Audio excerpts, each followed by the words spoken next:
Selamat malam, beragam peristiwa terkini khas redaksi malam kami hadirkan untuk Anda selama setengah jam ke depan.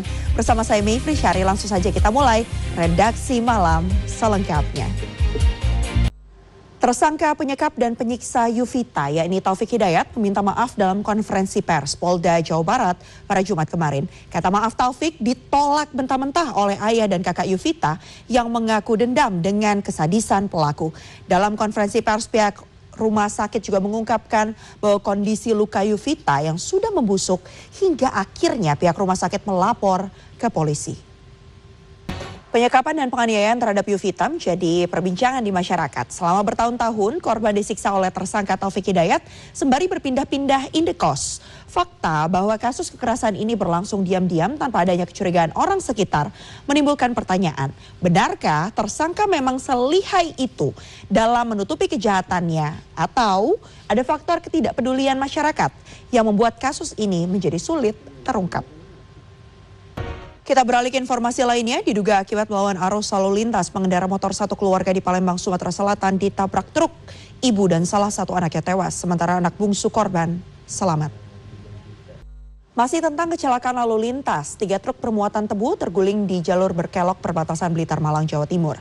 Akibat kejadian ini lalu lintas dari kedua arah terganggu. Kecelakaan beruntun juga terjadi di ruas tol Ciawi Sukabumi yang melibatkan mobil listrik dengan sebuah truk. Truk box ditabrak dari belakang hingga terbalik dan membuat sopir mengalami luka. Kita beralih ke informasi lainnya, video ibu dan anak perempuan mengamen di sebuah rumah makan di kawasan Depok, Jawa Barat menjadi viral di media sosial.